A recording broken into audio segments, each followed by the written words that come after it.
welcome to the Political Philosophy Podcast. I'm Toby Buckle.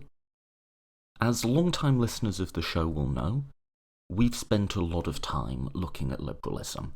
Liberalism in history, liberalism as philosophy, liberalism as ideology, the various debates and contestations within liberalism.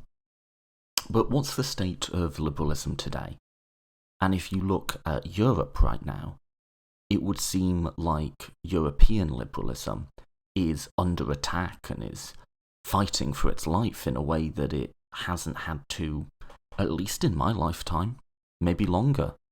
With Brexit, with the rise of the far-right parties in Italy and Hungary and other places, with a resurgent and overtly anti-liberal Russia, it does seem like liberalism, not just as a governing philosophy, but as a constitutional order, is really being shaken to its core.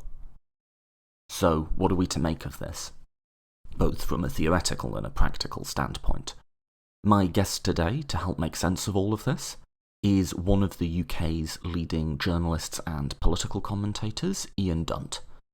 Ian is the editor of politics.co.uk, and he specialises in issues around immigration, civil liberties, democracy, free speech, social justice. He's a regular panellist on the news. He's on the BBC, Sky, Al Jazeera, as well as a variety of radio stations and podcasts, including his podcast, which I strongly recommend, which is called The Remaniacs. And in particular, if this isn't enough Brexit content for you, I would recommend his interview with Tony Blair, which I found really interesting and important, and we reference in this episode. If you're new to this podcast but interested in our takes on Brexit, I also have an Irish centric look at the whole process with Cathy Barry, an Irish political theorist, and I've also discussed the whole thing with Helen Thompson from the Talking Politics podcast. So if this isn't enough Brexit for you, you can also go back and check those out. If you're interested in what's coming up next on the podcast, stick around after the interview, because I did a little outro where I talk about what's coming up next and I respond to some listener requests. So that's at the end. Stick around for that. As always, this podcast goes out for free and advertisement-free to tens of thousands of people. So if you like it, please do subscribe and please do share our content. We always appreciate that. Apart from that, let's get straight to it. It is my absolute pleasure to bring you my conversation with Ian Dunt.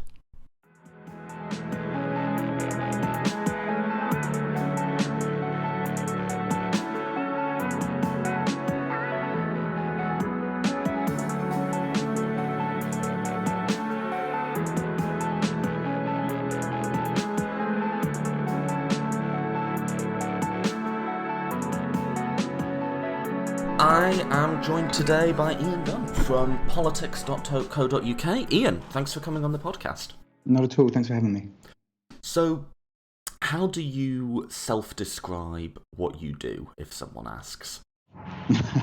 I'm a journalist, I'm a liberal journalist. I used to write about things like immigration detention centres, drug policy, freedom of speech. Since mid-2016, where you might have noticed that something called Brexit happened, that is the sum total of what I write and talk about.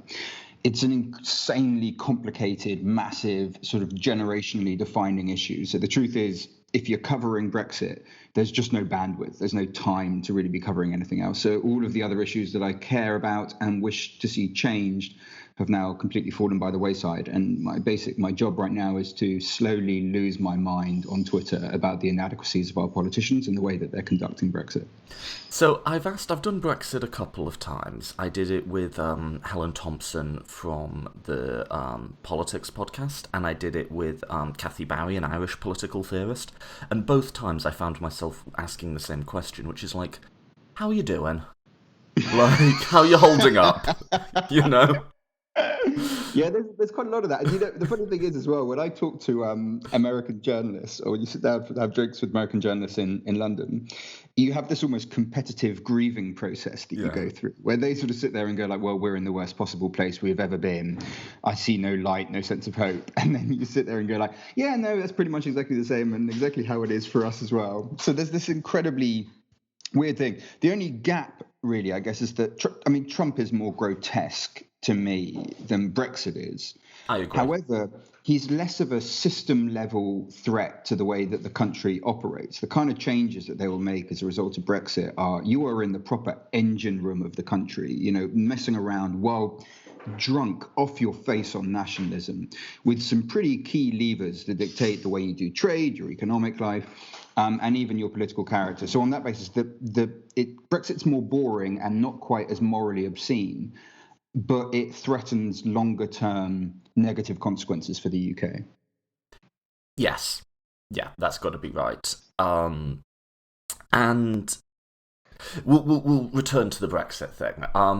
Let's start, though, with the theory side. So you described yourself as a liberal journalist, right? Could you tell me, I mean, obviously these are sort of these big, vague terms, but could you tell me how you view liberalism? You take a freedom-centric view of liberalism as opposed to like a justice or equality-centric view, right? That's right. And of course, you can find liberalism is extremely broad and there's no agreement whatsoever on what it is. So I can only speak for myself. So for me, liberalism is basically the attempt to establish the greatest quality and quantity of freedom for the greatest number of people. Now, there's an awful lot involved in just making that statement. Just to make the statement, you for a start say that we are dealing with a political philosophy that is based on the individual, and the individual as the primary unit of politics. The reason, which is completely tied up with both the birth of liberalism and every time that it has faced problems, is a core aspect of how it functions. You can't really separate reason from liberalism. They were born together and they die together. But there's also something broader, I think, which is that it's the kind of political philosophy that requires you to make day-to-day judgments. These are non-tribal judgments. You don't get to appeal to some kind of utopia on the top end, as, for instance, communists do. You are forced to make day-to-day judgments assessing relative levels of freedom for people. And it can be fairly superficial, things like a smoking ban, or it can be much, much more sort of deep-seated, like the rights of individuals where they are a protected minority group. And in those cases, it requires that kind of day-to-day thinking. And that kind of day-to-day thinking has never been popular because it provides no easy answers to people. It says, no, you yourself have to keep on making these judgments for yourself. You don't get to, say that a leader will do it for you. There's no political philosopher to do that for you. You have to make the judgment. But that's also, of course, what makes it beautiful because it makes it the most instinctively rebellious political philosophy. And it cannot be anything but a challenge to power, because it places the ability to reason, to make those judgments with the individual. It can never help a power structure because it always centers itself down with the individual to make their own judgments. Well, that's interesting, and a question that occurs to me now is we might want to talk about European versus American liberalism, because I'm sort of the American left, and on the American left, liberal is increasingly becoming a bit of a dirty word to mean centrist, essentially, someone who's insufficiently committed to egalitarian redistribution or insufficiently committed to a sort of quote-unquote more radical approach to social justice issues like, say, reparations for slavery. And it sounds like you view liberalism as, dare I say, the original bad boy of ideologies? Like, I'm going to steal that. Thank you for that. Yeah. But you view it as, I'm just quoting you back to you, instinctively rebellious. Whereas in the States, it's sort of increasingly seen as like a safe middle choice. And I think sometimes seen as that as well in the European context. Yeah, to be honest, the way that we use the word liberal is exactly the same to the way that it's being used in America right now in terms of the public debate, which is unusual, of course, because historically, America has used the word liberalism in a completely different way to the way it's been used in Europe. It's usually just meant lefty, was my understanding of it for years in America. But we right now are pretty much where you are. So the right hate liberalism because it tends to suggest multiculturalism and, an open idea towards immigration, for instance. And the left tend to hate it because they think of it as this sort of Blairite, centrist, neoliberal idea of not interfering with the market, and of a kind that really just didn't care enough about marginalized groups, about poor people. I think that comes down to really, there's a couple of aspects to how liberals here, and I suspect there, got so alienated from both left and right. And the first thing to mention there is that liberalism does not have a set view on economics. This is the thing that's been its greatest strength and its greatest weakness. And the reason it doesn't have a set view is because it is quite difficult to come up with one idea of how the liberal function of the expansion of freedom operates when it comes to property rights. And that was there sort of 400 years ago. That was right there from the very beginning, and it's there now. Do you, for instance, say that, when someone earns their money, do they have complete control over that money? Does their sense of freedom mean that the government has no right to take any of it? Or do you say on the other way that actually by the government taking some of that money and, for instance, creating street lighting or creating schools, that it actually expands freedom to a much greater degree because you have interfered with property rights? That's been there throughout, but it obviously became extremely severe with the conflict between Keynes and Hayek in the 20th century. And once you get there, once you get the sort of Hayekian victory, through pretty much all of my lifetime, certainly throughout the 80s and 90s, and you found that most liberals actually gave up any kind of really critical economic thinking during that time. And now we're pretty much not thinking this anymore. Again, the same with Brexit and Trump, that Brexit raised questions about actually you might need a new sort of idea, and Trump in the same way. But for a long time, there was just a sense of the free market fight is done, and the free market is simply more efficient than anything the state will ever do in almost any area. In Britain, liberal thinking people were privatizing pretty much anything that moved. And some of the shit they were privatizing is a frankly insane thing to have privatized. I mean, there was a point where we privatized probation. Now, if anyone can show me, probation, by the way, for those who don't know, is basically the system by which you try to keep people out of jail once they leave jail. And we're having a very similar debate in America right now about the privatization of prisons, correctional services, stuff like that. Sorry, go ahead. I mean, that is just, if anyone can show me how you properly make a profit off these things, then I am all ears. But they have never been able to demonstrate it, because most of the time you take someone that's out of jail, you've got someone who has a variety of mental health problems. They usually have very low literacy rates. They have, for pretty much their entire lifetime, not been able to solve conflicts or disputes without the use of violence. Lots of drug problems, often in sort of hard to reach areas, and without decent family and friendship connections, and without career prospects. Now, there simply isn't a profit motive in order to get private companies involved in this stuff. It does not work. And yet, because the ideology, the Hayekian success was so severe, even that kind of deranged prospect was considered. Because liberalism went down that road, it basically stopped being able to make the case of saying that it was this particularly radical thing, because it gave up on one side of the economic argument. So there's a few thoughts here, and this probably won't end in a question mark, but I've just done a big series tracing the intellectual history of both liberalism and what I've called libertarianism, but you could call it like individualist liberalism or neoliberalism today, from around the time of John Stuart Mill and Herbert Spencer through to Keynes and Hayek. And the first point is, like you say, on the conceptual level, the idea of what freedom is has actually always been contested in liberal political thought, all the way back to the beginning. So you get Herbert Spencer saying freedom is security in your person and your property. Very tight, simple, constrained definition. But John Stuart Mill, who a lot of people look back to as sort of the arch neoliberal, explicitly in On Liberty separates out economic freedom. He says, my liberty principle is compatible with, but doesn't imply the free market.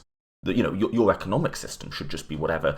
And you get developing in thinkers like Hobson and Hobhouse, through to, I would include Keynes in this, a conception of freedom that is individualistic, but situates the individual within social networks and includes elements not just of egotism and rationality, but elements of vulnerability, elements that need nurturing and supporting and protecting by the community, which of course eventually has, I mean, there's the Hayekian triumph, but within Hayek's lifetime, he was resoundingly defeated when he takes sides in the 45 British general election, and the sort of Keynesian model, the Beveridge Report, wins decisively, and it's creates what I think are wonderful institutions in terms of the NHS and so on. But then, of course, in the Thatcher, the Reagan Revolution, that all gets undone, and now, whereas, say, perhaps in the 40s, the 50s, this model of freedom as expansive, as involving economics and education and so on, was ascendant. Now, the other thing, and these have been competing against each other for hundreds of years, the other model of freedom as just individualistic property rights is ascendant in our society. And it's like, I think the open question for sort of people of our political persuasion is, do we try and go back again and dig out from history this more expansive notion of freedom together with the sort of welfare state commitments that accompany it? Or do we need to think of new political imaginings and political solutions? And I don't know the answer to that. I absolutely would go with the former. I don't think, because I am essentially an extremist liberal. Yeah. So, there will never be a greater answer than the very simple premise of how liberalism operates, of that idea of the expansion of freedom for the individual. The thing to remember is, when you look at someone like John Stuart, I mean, it is laughable to me that someone would consider John Stuart Mill anything like neoliberal. John Stuart Mill believed in the nationalisation of all land, apart from very small houses and very small gardens. He believed in an end to inheritance tax.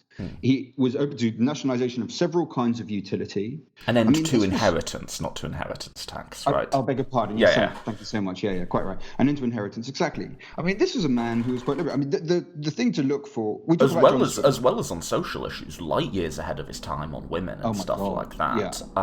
I mean, to the point of looking, I mean, he must have looked like an alien to most of the people in Victorian times for the kind of things that he believed in. I mean, he was, an avowed anti-racist. He was, he was basically Britain's first male feminist, I would suggest. Yeah. But this is where people will tell us he was problematic as shit on colonialism, which he was, but I think that should be balanced against everything else that comes to us from that thinker. Yeah, and he was of course problematic. I mean, his views would have been quite usual on, I think, the liberal left at that time, which is basically to say, look, imperialism will need to stop. But first of all, we need to make sure that the countries that we have messed with need to be at a point where they can govern themselves effectively under a democratic system that respects individual rights. Now, that is insufficient for me, and it is a weak spot on him. But it's also, if you were to take any kind of generous assessment of where people's heads would have been at the time, I don't think he comes out of it so badly. The crucial chapter to look at for me on him is there's in the Principles of Political Economy. He writes it out the first time, basically like a sort of classic Adam Smith guy. I mean, this is a guy who obviously, Ricardo would come visit the house when he was being brought up. When John Stuart Mill was brought up, it was essentially as a prolonged series of child abuse incidents by his quite insane utilitarian father. And Ricardo would be like, he got on well with Ricardo, so he writes it that way. Then, so Harriet Taylor, his wife, who I think is criminally underrated in liberal theory and is arguably responsible for the harm principle, certainly 25 years before it was outlined in On Liberty, Harriet Taylor was writing it in her private notes. But of course, she's been forgotten by history because, I don't know, it's possibly because she was a woman. In that, she starts working with him on a chapter on the condition of the working classes. And in that chapter, when you look at the second, the third editions of that book, that's where the socialist version of Mill comes. He calls himself a socialist at this period. He's not using that word, I think, in the way that we would use that word. For him, he's really talking about the creation of sort of workers' collectives to operate within the free market. But this is a man who basically outlined left-wing liberalism. And the fact that now he is considered a neoliberal, I just find the most laughable misreading of his philosophy. I almost think about, Mill as, you get those, transitional fossils. There's the dinosaur that's half a bird, right? And he's kind of this point at which there's going to be this stream of liberalism that's going to evolve into something else. And I think it's going to evolve into welfare state liberalism, essentially. I would draw that intellectual history. And Mill's interesting in that he kind of, like you say, he has one foot in both worlds. He has one foot in, like, the Ricardo axioms of economics world, and one foot which is deeply sympathetic, both on an intellectual and an emotional level, to sort of the plight of the working class, as well as what we would call today social justice issues. And it's interesting, he's not easily categorized as either, but just sort of this beautiful transitional form. So which is why I think he defies easy categorization. Which is exactly as you would expect it to be, given the content of his arguments on freedom of speech. So now the sort of really trivial freedom of speech guys, the clash of ideas, and I hate safe spaces, and all of that sort of lot. Right. We'll talk about these ideas, and they'll cite him. Now, they have only taken half of what he had to say about free speech.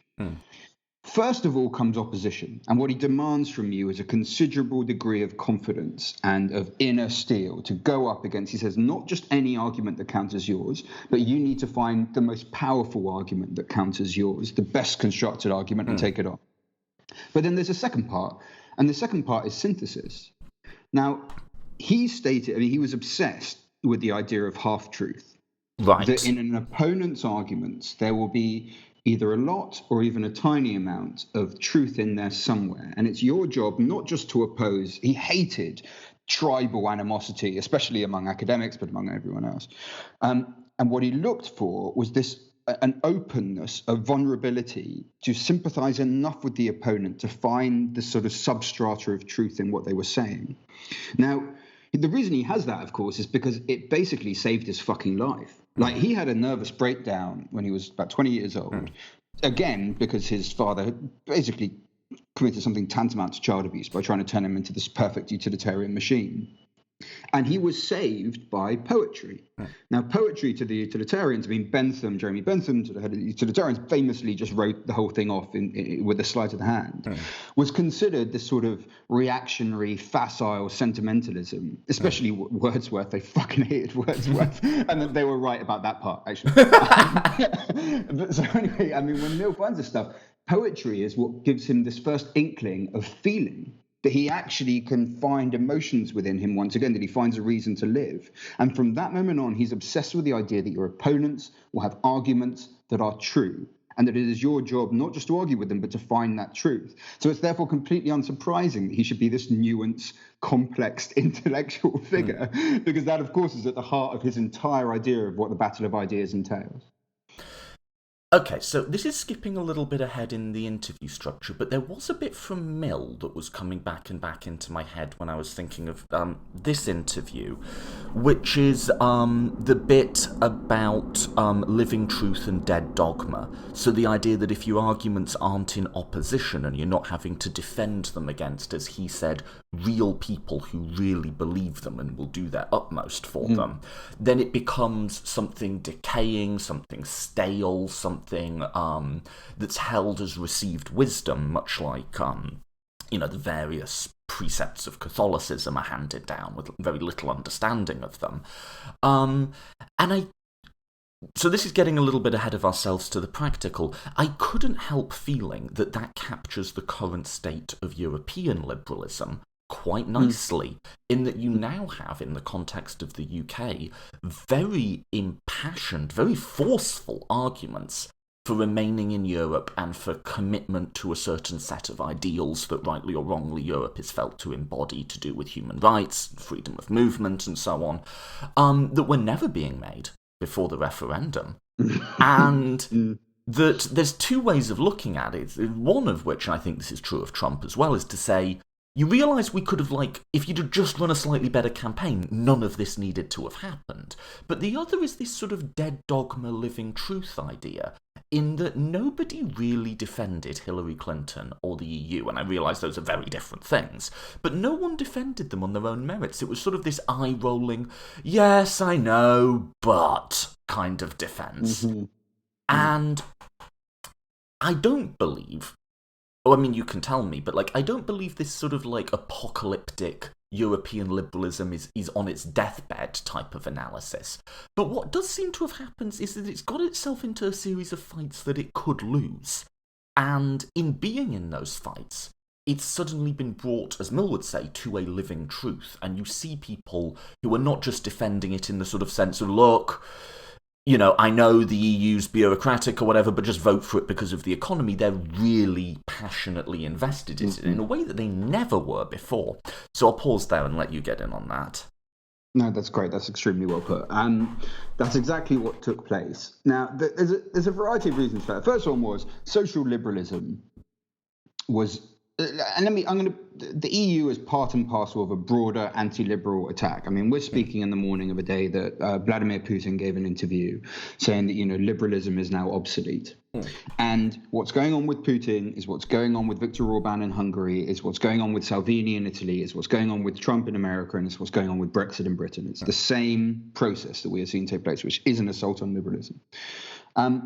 People, for a long time in this country, certainly didn't really bother making the arguments for social liberalism at all, because that argument was considered one in the same way that the free market argument had been considered one, really from the 1980s onwards. And in both cases, you only need to look at the polls to show how naive that was. How completely wrong that was. Even a majority of Conservative Party members believe in nationalising the railways, for instance, and They always have. They always have. I mean, this was something that was happening in the political class rather than something in the country. Yes, exactly. And something happened to liberals in that capacity too. So not only did they stop bothering to make the arguments thinking it was all one, but they started to, when they did make the argument, they made it in court. So the European Convention of Human Rights is an extremely powerful piece of law, one of the most beautiful liberal accomplishments of the post-war period to me, alongside freedom of movement, allowed basically all of these fights to take place in a courtroom. Because as soon as you could say, well, we've got to defend this, this immigrant here is being targeted by the state, you would be able to find a right to family life or a right to privacy or somewhere that you could protect them. Or you could use judicial review on lots of these bases in order to challenge a piece of legislation or a piece of government policy that seemed authoritarian. But that's where those fights took place, in courtrooms. They weren't taking place in town halls. They weren't even really taking place in newspapers or on TV. The liberal fight got sort of reified up to the top level, and they forgot how to have normal conversations. So then the referendum comes along, and you get these chancing scumbags just come along and just spewing lies, reactionary lies. Fundamentally, objectively wrong statements about, for instance, how trade policy works or whatever the law is in one place. And you get all these experts who are just sort of left destroyed by what it's like to talk to someone, to argue against someone who is prepared to engage in that way. Because all they're used to is the much more genteel, respectable world of the courtroom, or possibly the broadsheets at most. And we got our arses handed to us. Now, on the post side of it, suddenly you see something completely different. You see people explicitly, repeatedly identifying themselves with liberal ideas. Now, those are all Remainers. These are all people that see it through the EU. But when they talk about things, they're talking about being open to immigration, open to having various ideas in your head at the same time, open to international institutions as a way of controlling the power of the nation state. And people are turning into a specific political tribe on the basis of defending liberal ideas. So if there's any good side to what is taking place, it's exactly as you say, that this stuff is becoming live, and people's identity to it, instead of being something that's unchallenged and assumed, is becoming something that's explicit and, best of all, very aggressive. So, okay, I want to push you on this, though, because there's the other side to the dead truth living dogma thing, which is, one, you're going to be living your truth if it is in a fight that it can lose. But there's the other element to that argument, which you did touch on, which is that even in the worst of arguments, there will be an opposing truth seeking reconciliation, with an opposing partial truth, seeking reconciliation. And I find myself, a Remainer, but perhaps a more moderate Remainer than some of my friends who are just legitimately outraged by some of just the outright lies and so on. And I guess I'll ask the question on the theoretical level first and then the practical. So on the theoretical level, liberalism and democracy have kind of been awkwardly stapled together in the amalgam liberal democracy. And they support each other, but they also constrain each other. And I think we all accept that liberalism constrains democracy in certain ways. So, like, a majority can't vote for a genocide, and we think that's fine. But surely it's also the case that democracy constrains liberalism in certain ways. And I think it's in this way, in that liberals are rationalistic, they're planning, they have a tendency towards elitism, and democracy's always the check that before you do this to people, you have to be able to go back and explain it to them, and in a way that they will understand, and you don't get to say they just don't get it because they're stupid. If you can't make it make sense to them, you can't do it to them. And by the time that Brexit came along, the European Union as a set of broadly liberal institutions was failing that second check. It had got to a point where there was a number of things that it was doing in terms of this sort of constitutional treaty-based governance, in terms of all sorts of crap, right? Where, there might be good arguments for it, but it had got to the point where it could no longer present those arguments in a way that could secure democratic consent. So at a theoretical level, there's something about democracy that has to give in the face of liberalism, right? Like, you can't just vote for an ethno-state. Is there something about liberalism that has to give in the face of democracy, in the face of, I worry on the Remainer side that they've just never accepted this vote. There's nothing to be learned from this. It's just pure racism and stupidity and charlatanism, which is all there, right? But there's no partial truth on the other side that can be learned for. That was a little long, so I'll put it back to you. No, it's spot on. So the trouble is trying to separate out the intellectual core of the Brexit argument from the sort of self-interested, day-to-day sort of political point scoring that goes on that side. And you would expect me to say this, but actually it's quite hard to find the intellectual core. People that are consistent about what it is that they're putting across in their Euroscepticism, and that maintain it without any sort of fraudulent attempts to pretend otherwise. I use that word Euroscepticism pointedly because Euroscepticism has a tremendous amount to recommend it. And in fact, I sort of think it's central to any effective functioning of the European project. Let's just get into what does Europe involve? Europe is born in the ashes of the Second World War. And it's basically France and Germany saying, look, we've done this twice now. if we do it a third time, there's a really good chance there's going to be nothing left. Right. So how do we do it? And their answer is a liberal answer, which is to say that trade replaces war, that you get through trade what you otherwise would do through war. And so they start melding economies together. Now, that project is now massive. It's the most advanced and sophisticated trade project in the history of mankind. And it involves absolutely getting rid of tariffs between countries and harmonizing them on the outside of a customs union. But much more deeply than that, it involves harmonizing your regulations. Now, this is always the great obstacle to trade. If you get one country that goes, right, fine, well, we're only going to have this mixture of noble gases in car headlights, or we're only going to have these chemicals allowed in children's toys, or we're going to have this process for creating meat to make sure that it's as humane as possible. And as soon as you make that domestic political decision, that legal decision, you have to check on the border for the stuff that's coming in. And that creates blockages and that prevents trade. The European Union response is, well, we'll just all have the same regulations. Now, that is it just puts this sort of rocket fuel into trade, and it's done tremendous things for Britain. Britain was the poor man of Europe in the 70s, it no longer is now. If you look at what it does for services, I mean, almost no free trade agreements involve services in any capacity. I mean, in America, you don't even have sort of freedom of services internally. If you're a lawyer in New York, try going to practice that in the Deep South, it's not going to work out. In Europe, you can actually sell services within the continent. I mean, this is basically unheard of. But there's a flip side to that. And there's no point pretending otherwise, which is that you're giving up sovereignty. It seems to me that the sovereignty is not that, I mean, do I really care where the regulations are made on the relative noise levels of lawnmowers? And the truth is, I couldn't give a fuck. But actually, lots of people do. I mean, it's not insane for people to say, well, actually, I do care about the fact that when you say to people, you know what, let me put it this way. Remainers during that campaign would scoff that the word sovereignty would be one that would be readily picked up by the public.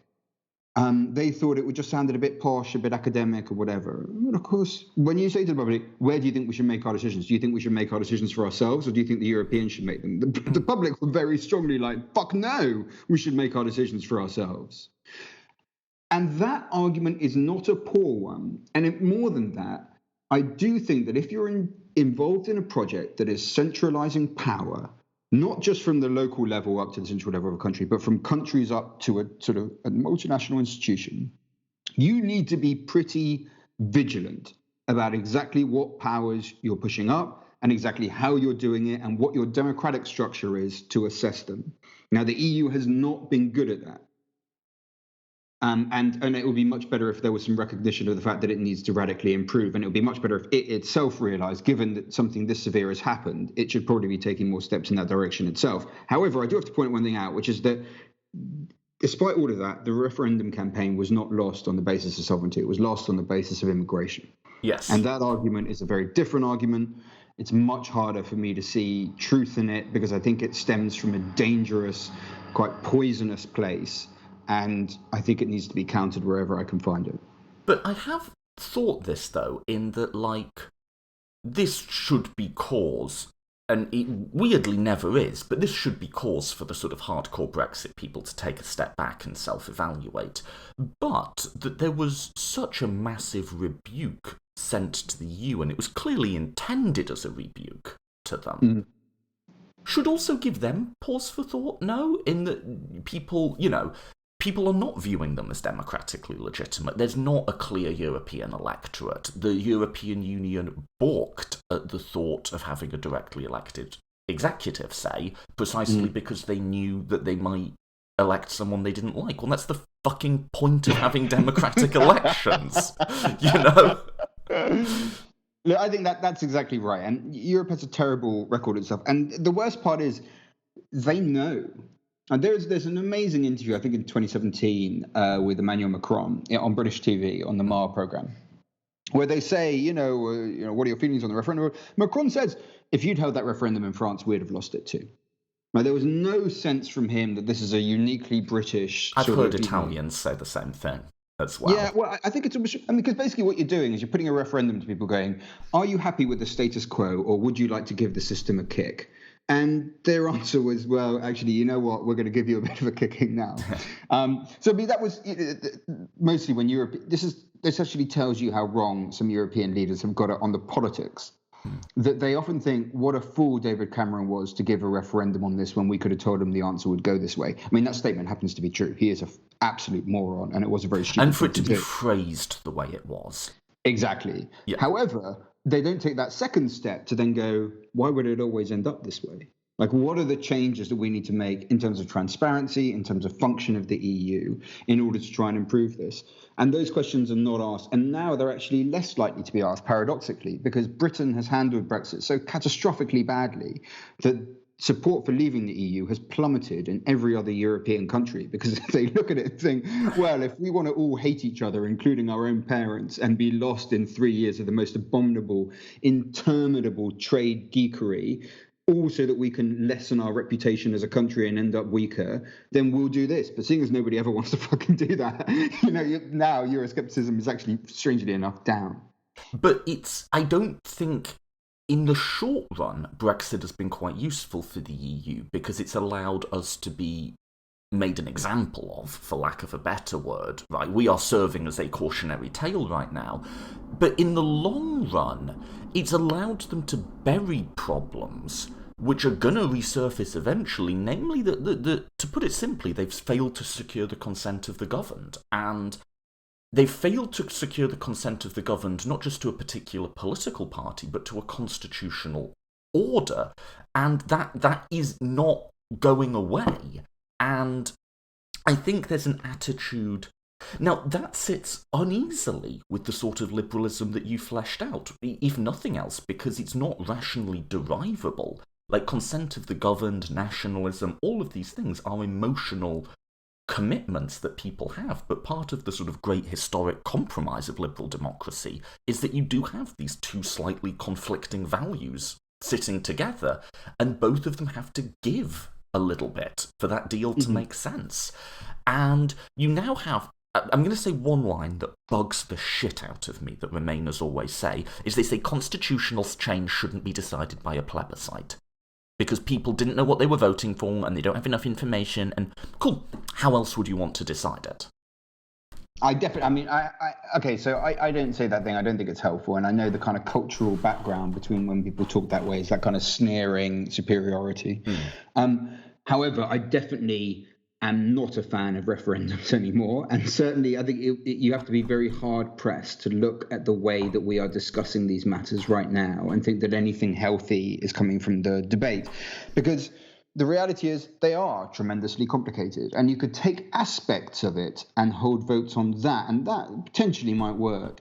But when you're trying to talk about basically 40 years of system-wide legal cooperation that affects things like security, that affects things like animal rights, that affects things, like a sort of the way in which your industry and your economy is structured, it's just not the case that any of that was understood. It wasn't even understood by the Remain side, let alone by the Leave side. So it does sort of, basically what happened is they held a referendum where people wanted to say, I don't like the establishment, which is a word that you hear a lot, but no one's ever able to tell you exactly what that means.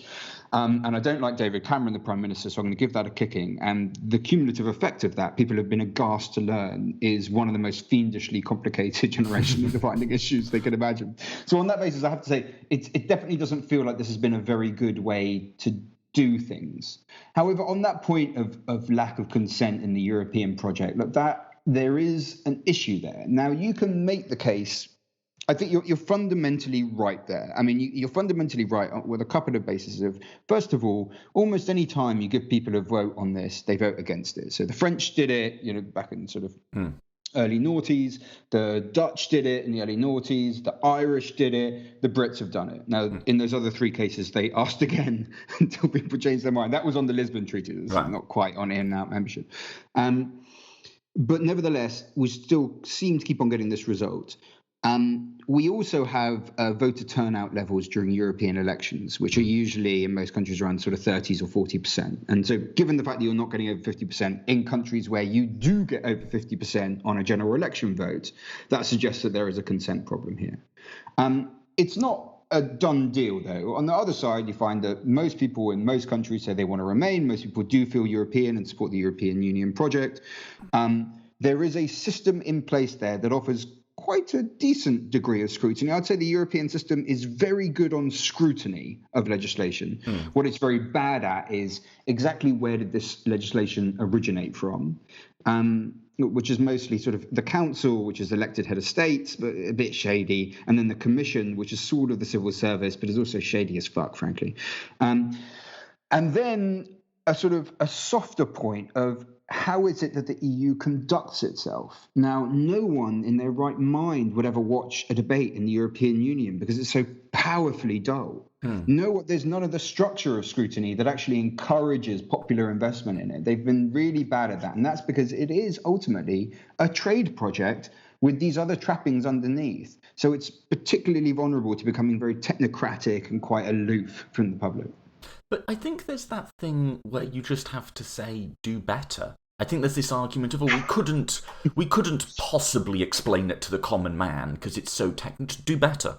Explain it. You can always summarise shit. Yeah, what's I agree. like the 2-sentence takeaway that you need to know, right? Yeah. And I just listened to your interview with Tony Blair, who might be worth discussing in this context. But you were like, but how do we prosecute this case when the opposition is just like lying, or I don't know if it was you, one of the panelists, lying and saying this and saying that, and his argument was, are their arguments trash? Yes, then trash them. Like that's it. And that has to be it, right? Like there's this sort of hand-wringing, and another person we could mention in a very sort of similar category to Blair is Bill Clinton. Who I think is sort of the last liberal politician in America, for all that he hasn't aged well in the light of Me Too, who really was about how do I take this complicated thing and explain it to people, rather than just saying the people will never understand the complicated thing, and the political realm is purely about slogan v slogan. And once you give up on that, you are giving up on democracy in some broad sense, and you can't be surprised when democracy gives up on you. And I have no sympathy, I really don't, with people who say, well, if only the people were smarter. Well, you can explain it to your technocratic friends, like, they're not that, I know they think they are, they're not that much smarter than the proverbial man on the street. It's not that the proverbial man on the street's smart, it's that you're not as clever as you think you are. And there's a lot of jargon, and there's a lot of specialised learning. What is the fucking 2 bullet points that I need to know on this? And then go sell it, and that's it. So part of that is intellectual bravery on the part of liberals, and the other part is communication skills. Now, what has happened to communication skills? So you mentioned Tony Blair, right? Look, Tony Blair, when he's running for power, he's got the left with him. He needs to win over enough of the right. And what's the slogan that he uses for crime? Is tough on crime, tough on the causes of crime. Now, mate, that's fucking genius. Yes, like, it was so good. Politics. Yeah. Like you've pretty much had something for everyone, but it has a structure. There's intellectual content there. As it turned out, he didn't deliver on it, and he mostly put Home Secretaries in charge that were sort of fire and brimstone people in order to keep the right one pressed. But just in terms of how do you make the argument, that's really very effective. The crime has social causes, and that you have to address the underlying systematic economic causes of crime. All this stuff that liberals... If someone mugs you, we'll put them in jail. That's the sort of thing of like, we'll be kind. Yeah. We'll try to stop there being more muggers in the world. We'll put more money into it. But at the point that someone does mug you, they're still going to get the fire and brimstone shit. Yeah. And that is very effective. It was so good. Yeah. Sorry, go ahead. You have this. I mean, I would say George Osborne, in this case, in a way that was sort of economically illiterate. So he was the Chancellor of Great Britain for the Tories during the time just after the financial crisis, and he had this phrase against the government, completely unfairly used, of saying they didn't fix the roof when the sun was shining. Now that's also very good. What you're doing is you're talking about basically relatively complicated sort of fiscal politics in a way that is reducible to a metaphor. It's effective and it's good. This stuff can be done. What it needs is people to just think in terms of there is a democratic mandate to communicate simply. And that's not just for politicians or, intellectuals or anything like that. It's also for journalists. Like, journalists have really given up on their job. And my God, you can see it during the Brexit debate of as soon as, let's say, for instance, the word tariffs comes up. Now, no one is happy to be talking about tariffs. Like, it is so boring. But that is what the issue is. I mean, well, it's certainly one of the key parts of it. And we can't have this thing. I mean, obviously, like, I do a lot of TV, I do a lot of radio, and you sort of think, like, lots of the time you see in the producer's eyes, the second the word comes up, this startled fear, because they just think as soon as a word like tariff comes up, they're losing audience by the second, and you just got to get away from it. So there's no attempt by journalists to just try and explain very simply what this stuff is. I mean, tariffs, it's so easy. It's just taxes on goods when they go over a border. That's all it is. There is no one on this planet who cannot understand the concept of what a tariff is.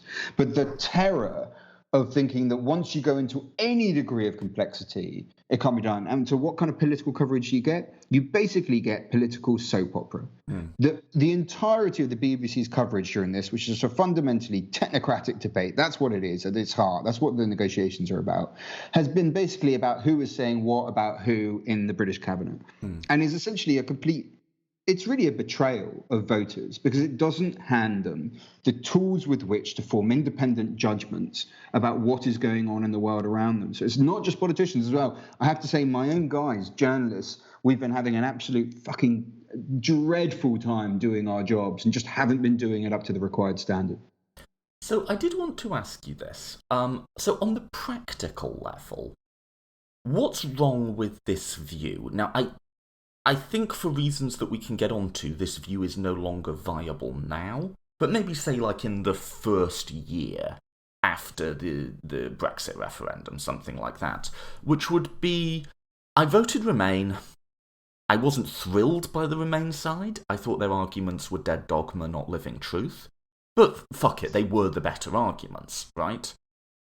We lost, and there was a part of the Remainer side I always found quite alienating that just never accepted that result on any level. So what's wrong with saying, we will leave the EU, but because the question was phrased that it could mean fucking anything, we leave the EU in the softest conceivable way. customs union, Irish border stays open, maybe even something like Norway or whatever, right? But all of the good stuff, the trade, even freedom of movement, we keep. But we need to satisfy, we need to give a symbol to a symbol. We need to say to the British people, you have been heard and we're moving a bit. Now, that can be taken too far. The sort of, quote, will of the people does not mean that one faction of that electoral coalition that gave us leave gets to unilaterally impose a vision on the rest of society for generations to come. But they need to be given something. And people will say, well, what's the point? And the point is you're giving a symbol to a symbol. And then if a future Tory government wants to take us further out of the EU after that, then they have to seek consent again, either through a general election mandate or a referendum. But I think there's obviously, and we can talk about this, something on the hard leave side that is irrational and unreasonable. But I think the sort of, the compromise view of, let's try and have a Brexit that respects the 48% who wanted to stay. There were some people on the Remain side for whom that was also impermissible. And my view, at least initially, was fine, they won the election, but can we do Brexit in a way that isn't fucking stupid? And the whole doing it in a way that's not fucking stupid thing was clearly not on the table. But, what's wrong with that in theory, right? There's nothing wrong with it in theory. In fact, I wrote a book called Brexit, What the Hell Happens Now, which essentially recommended exactly the path that you just outlined, which is to stay in the single market, stay in the customs union, and to leave the European Union, which is basically as softly as you can implement. And that seems to me the moral response to a 48 to 52% vote. It's doubly the case because between 20% to 40% of Leave voters were either pro-immigration or would not be prepared to see any risk to the economy from limiting immigration. Now, that really puts you in the position of saying, leaving the single market is where freedom of movement comes from. It's the only reason that we're leaving this thing is basically because of freedom of movement. Doesn't actually have a proper mandate from the result. However, it's just not where, so I am, I'm quite Norway. I quite like the look of Norway. I even think you could sort of make it work, although it's a humiliating position for a country of Britain's size to be in, because you are going to take regulations that you didn't even have a fucking say in. You weren't even there at the meeting. You weren't in the room, to quote That's Hamilton. Not great, but that's like the nature of a compromise. Everyone's a bit unhappy, Agreed. And but it isn't great. However, it's just not where we are right now. So, I think two things happened.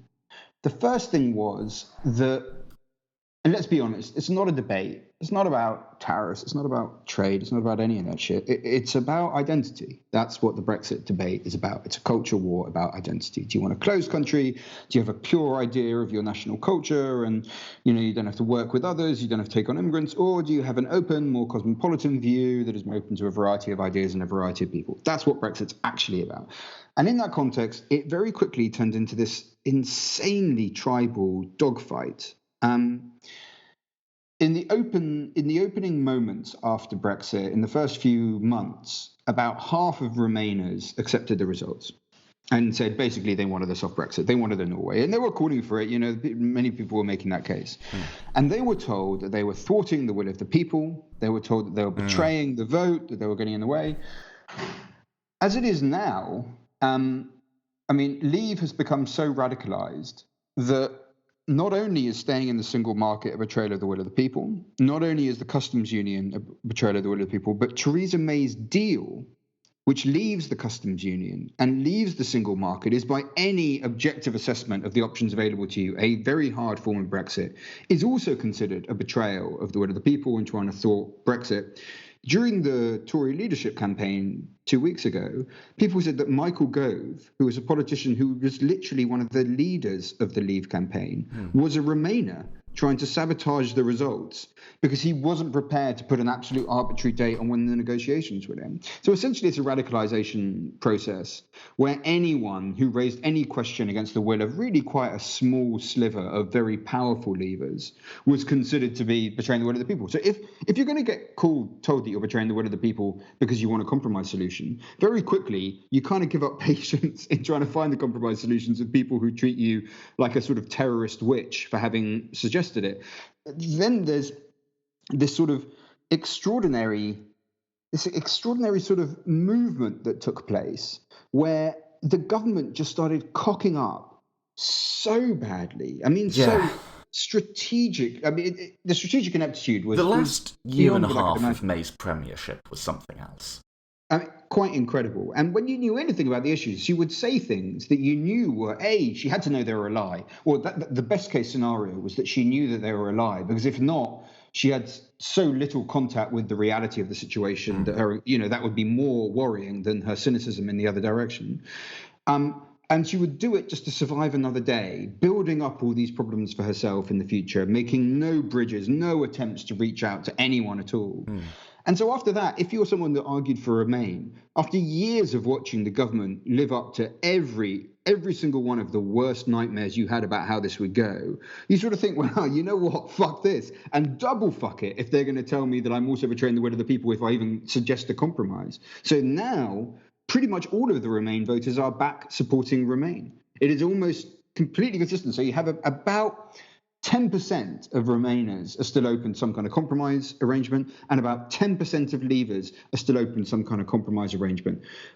Everyone else has now moved to the extremes of, like, let's either stop this altogether and keep on Remain, or most Leavers are now in the position, and it's a bit more than 10%, but most Leavers are now in the position of saying, well, we want no deal, which is by far the most catastrophic, cataclysmic version of that vote you could think of. And that happened basically because of tribalism and basically because of the incompetence of the government. I've had a spurious, unresearched hunch for quite some time now, and I think I've been borne out. Maybe just by chance. But I've been saying for a while now, everyone says May has to get 3 options down to 2. You know, you've got the compromise Brexit, or compromise in quotes, Brexit. You've got hard Brexit, you've got no Brexit, and it's like, how does she get people to choose between her version and hard Brexit, or her version and no Brexit?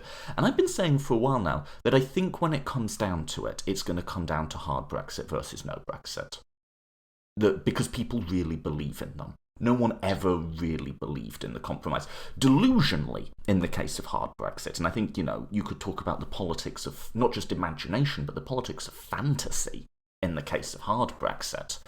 But I don't see a path anymore for any compromise, be it Norway, which I could have been sold on, or even May's deal. I don't see any route for that as even possible.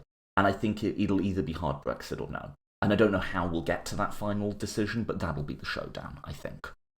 I agree, although I wouldn't say hard Brexit. I'd call it no deal. It's no deal. Because hard Brexit really, to me, is you leave with a deal. I mean, remember, the deal is just covering your exit and trying to give you some sort of standstill arrangement until you negotiate a future trade agreement. Remember, this is a part of the world. 48% of our exports go to Europe. I mean, this is not like some, if you suddenly, you take agricultural products, British farmers, British consumers of chicken, just like the Americans, think of it as a white meat. So they eat the breast, they eat the legs. What they don't eat is all the pink meat parts of a chicken. British farmers send that to France, where they love that stuff and they actually eat it. Now, this is major. I mean, tariffs on agricultural goods are very high. They're pretty much the only part of the world economy where they remain extremely high. Now, you suddenly put up tariffs over a one-day period with your largest trading partner, and very quickly you're going to lose pretty much the entirety of your farming industry. I mean, that will pretty much happen, certainly within the first year.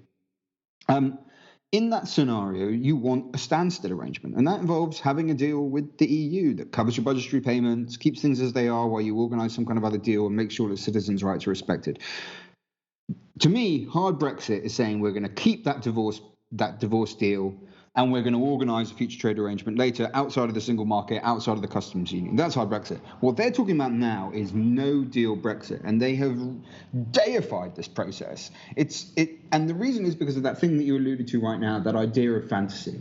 Of as long as you can talk about fantasy, you can make the most extraordinary claims up. Britain striding out in the world, it will be just like the British Empire all over again. Out comes the Britannia boat, and everything will be fine. If the moment that Brexit got roped down into what it really entails, into basically a series of fiendish technocratic exercises, it was a fucking nightmare and the whole thing fell apart. Well, they need it to stay in the realm of fantasy, and that's why no deal, which I can't, it is the most extreme proposal ever put by mainstream politicians to the British public. I've never seen the like of it to be discussed. For it to be discussed in the manner it is, it honestly feels like you're a hostage shackled to a radiator while a man walks around with a gun and occasionally, in very happy, reasonable terms, goes, "Oh, I just think I might blow your brains out and then shoot off my own head." And you sort of think, like, what you're suggesting is quite mad, and yet they suggest it. And the reason they suggest it is because the fantasy allows them to just activate all the things they did in the campaign of basically a unicorn for every family.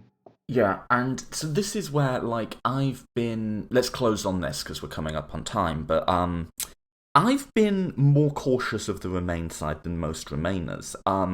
But I think we're at the point now where like, it's difficult even to wrap my head around what's going on the other side at this point. Because, I mean, we started with this. A big part of liberalism has always been imagination. It's always been conceiving of new modes and orders and, like you say, not being deferential to authority, thinking it through by yourself. But fantasy is a perversion of imagination, and I think you're seeing that perversion has just occupied a central part of our political system.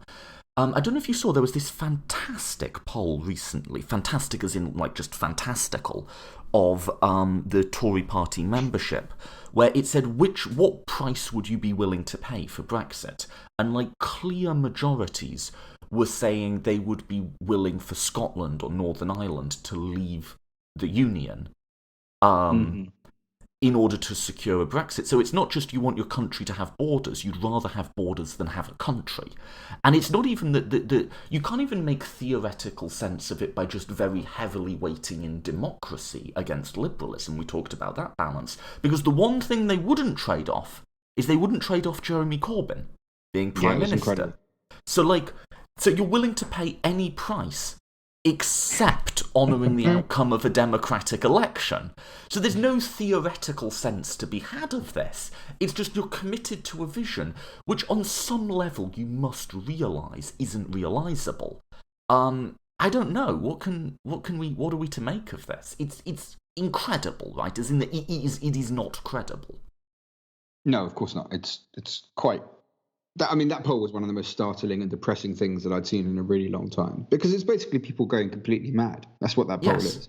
You're saying, I believe in this thing so much, I'm willing to see the breakup of my country, the breakup of my party, and everyone made poorer. It's an extraordinary place to be, and it's essentially a form of extremism. Look, I mean, I don't want to be all too sort of get the trumpets out, but ultimately, with those caveats in place that we mentioned earlier about the faults of the EU, the fight that we're having here right now is a fight for liberalism. Right. When you have an argument for people who are simply not dealing in objective fact, where there's a law that they say will grant a certain thing. This is something they do right now with Article 24 of the GATT, the General Agreement on Tariffs and Trade, which is it's mentioned in almost every interview with these guys. It's a piece of law that anyone that's worked at the WTO, any international legal expert will say, that is not what it does. That is not true. And yet it is still said, because there has been an erosion of the idea of truth, the idea of having honesty about your statements, that there is a consequence to saying something that is false in the political area. When we think about the way that the use of the word will of the people is used over the idea of individuals, that actually the will of the people essentially representing a phrase that is used extremely commonly now, the white working class, a really extremely troubling phrase of saying, well, look, over here is proper Britain, right, and over there is the not really proper Britain, of having a prime minister that says, you know, if you're a citizen of nowhere, if you're someone who can have some kind of appreciation for more than one culture at a time, she literally said citizens of nowhere.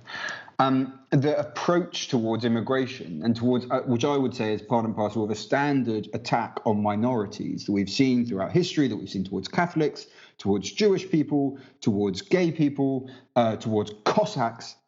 That attack on minorities is at the moment, not just in Britain, also around the world, an attack on the immigrant. And in all of these cases, and not just as well, of course, the attack on international institutions. Trump is doing it with the WTO, with the UN. We see it by the Brexiters against the EU.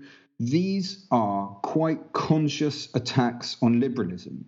And the defense against them is a defense of basic liberal values. So on that basis, where things are now, the level of tribalism, there is a function to that now, which is that we are basically having a political philosophy fight in the most the most vigorous terms imaginable at a real crunch point for the kind of future that we're going to live in. So for that fight, at the moment, especially people like me in this kind of scenario, you've got to have the fight. You've got to make the case. And that sort of Tony Blair thing of you've got to win the argument. It's not complicated. It's not about conspiracy theories. It's not about this and that and whether you can use Facebook for this kind of a lecture or whatever. You've just got to win the fucking argument. And that's basically the battle that we're in right now. Is it one final question, is it one we're going to win? I said before, I don't think liberalism's dead, but I think it's been removed from this airy constitutional realm, and it's now in the position which it hasn't been since, the fall of the Berlin Wall or something, where it is in fights that it can lose. Yeah, I agree. I don't know whether we can win or we lose. We're in the fight of our lives. Let's end it there. Thank you so much for coming on the podcast. Are there any, if listeners want to follow you on Twitter, go to your website, whatever, where should they go? So I'm at Ian Dunt, IANDUNT, and my website is politics.co.uk. Awesome. I appreciate your time, Ian. Not at all, mate. Thanks for having me.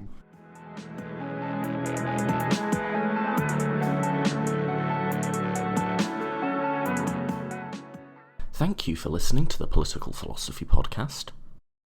Coming up next on the podcast, we're going to be jumping back to this side of the Atlantic, the US. It's going to be the 4th of July weekend, and to commemorate that, I don't know if that's the right word given what I have in mind, I'm going to do a one-off solo episode where it's just me talking about nationalism. And in particular, there was a series of papers that were written by political theorists towards the end of the 90s, early 2000s, debating whether nationalism should be considered an ideology in its own right, or merely something that other ideologies utilise to express their ideas. And there's a few different thinkers who go back and forth on that, and what with everything that's going on with Trump, with Brexit, with the stuff, that we've just been discussing in this podcast, it seemed to me like it might be interesting to revisit that academic debate in light of the real-world circumstances and tangles and messes of nationalism in our current world.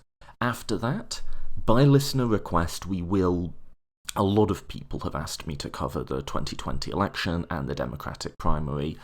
I'm getting to that, and we have some good political scientists coming on, because what I don't want to do is, there's a whole load of people who have, commentary, and this is my preferred candidate, and I certainly have my preferred candidate, and, my character reads and my policy preferences. I certainly do, but, I don't know what my value added is just doing what a million other people do. So, we're going to be looking at the 2020 election, but in light of some of the underlying structures, the different demographic groups, the different ideological histories that have sort of led us to this point, hopefully nerding out a little bit more than just saying, I like Elizabeth Warren. Which I do, I like Elizabeth Warren, but I don't think you'll want to hear me talk for an hour just on, who I intend to vote for. Although, we might get into that. After that, we're going to be looking at history. We're going to be going back to political philosophy and talking about freedom some more, but we're going to be picking up on a theme that I raised repeatedly in my Machiavelli series and talking about freedom in the workplace. Are we really free, constrained as we are by the types of employee at will employment that we have in America? And I've got a good guest for that who I think will be relevant. Then after that, I'm going to do another solo series, probably just one episode. It might be a medium-long episode, or it might be two, but I absolutely promise, I know I can be verbose, that I won't go longer than that, which is going to be an addendum to my libertarianism series. So I referenced that in this podcast. If you haven't heard that, please do go check that out, because that's probably my single biggest solo project. It's 6 hours long altogether, and I do the history of progressive liberalism and libertarianism from 1850 to 1950. And I'm going to do one where I look at the competition between progressive liberalism, welfare state liberalism, and libertarianism in the interwar years, and particularly I want to look at the relationships of those ideological groupings with the ideas of eugenics that were becoming popular at the time. So I'm going to do an episode, maybe a short 2-part series, maybe just one, on liberal and libertarian ideological responses to eugenics. And that's something I haven't seen covered before anywhere, but I've been doing a lot of reading on that. So in the coming months, I'm going to prep that. And then going into end of July, end of August, I have some good political philosophers coming on, and we'll be going back to like a few more of the more, traditional political philosophy type questions. So that's what's coming up. If that sounds interesting to you, please do subscribe, follow, whatever. You can subscribe through iTunes, SoundCloud, all of the usual like podcast apps we usually show up on. So like I used Castbox personally, but there's like Pocket Casts, there's like a bunch of them. You can subscribe through all of those. You can also follow us on social media on Facebook and Twitter. And if you are on Twitter, please do follow me. It's at PolPhilPod, or you can just search for Political Philosophy Podcast. And it's nice to have you following me on Twitter, because I quite often do Twitter polls to get a sense of where the audience is at with particular topics. I never, by the way, change my mind just to cater to the audience, but it does give me a sense of like who I'm addressing the arguments to. I also do polls on what people would like to see coming up, so follow me there if you want to be involved in any of that. Apart from that, thank you again for listening. Thank you to my Patreons for making this show possible. I really value all of you. And yeah, until next time.